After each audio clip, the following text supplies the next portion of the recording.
the crypto game that ruined lives in 2025. Part 1. The $10 million mistake. Let me tell you the story of a guy named Brandon Fields, a 27-year-old software engineer from Austin, Texas, who accidentally walked into one of the most profitable and destructive crypto schemes of 2025 and walked out a wanted man. It all started on a random Tuesday night in February. Brandon was scrolling through Reddit when he found a post titled, "Crypto Grant Program Backed by Solana. Change Your Life in 30 Days."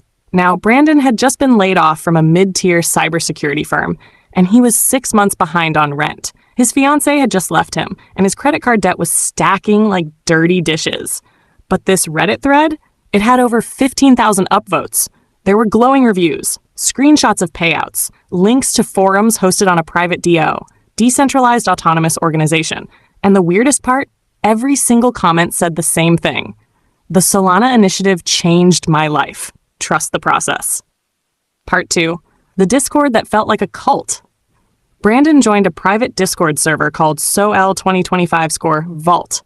The second he entered, he got a direct message from someone with a profile pic of a phoenix and the username @0xgrantmaster. Welcome to the initiative. You've been selected.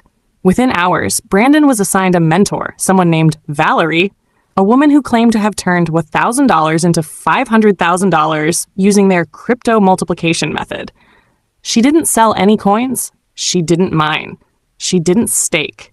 She just played the game. Brandon was hooked. Valerie handed him a 30-page white paper titled The Crypto Game of 2025, filled with encrypted puzzles, algorithmic challenges, and clues that would supposedly lead to a Solana-backed vault with real digital assets. It sounded like an adventure, like crypto meets escape room. And honestly, Brandon had nothing else going on. He wired $5,000 in USDC to a wallet address that changed every hour. Security, they said. Part 3, the game begins. The first week was thrilling. Brandon was decoding transactions on-chain, solving cryptographic clues, and moving assets across obscure Layer 2 networks. He was getting paid in tiny bursts of 12.5 SOL, 1 SOL, 3.2 SOL, enough to keep him thinking he was making progress. Then came the first initiative drop. Every active player was asked to vote on a new crypto startup to fund through grants. Brandon chose a project called GravBit, which claimed to decentralize AI processing for smart contracts. The next day, GravBit's coin price surged 300%. Brandon thought, damn, I helped launch this. He didn't know yet that GravBit was a ghost project, with actors playing developers and Discord bots flooding the forums with fake praise. Part 4, suspicion rises, but so do profits. 2 months in, Brandon had turned his $5,000 into over $70,000 in Solana, on paper. But every time he tried to withdraw, the DAO's smart contract returned an error. Grant lock-in period, 90 days minimum. He messaged Valerie. She said, just 3 more weeks, then full liquidity. Brandon ignored the growing Reddit threads about people getting locked out of their wallets. He ignored the YouTube videos calling SOL 2025 Vault a Ponzi with AI-generated white papers. Why? Because he was still winning. Until he wasn't.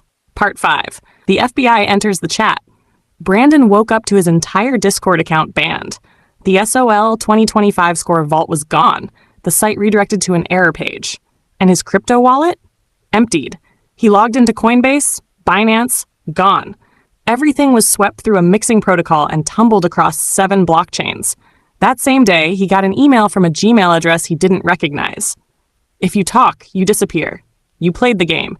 You signed the DAO agreement. Silence is your only strategy now. He ignored it. He went to the police.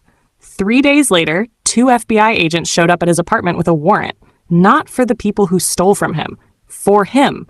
Turns out those grants Brandon helped vote on, they were money laundering fronts. He was now being accused of aiding in a $40 million international laundering operation linked to a cybercrime ring in Estonia. Watch out for Season 2.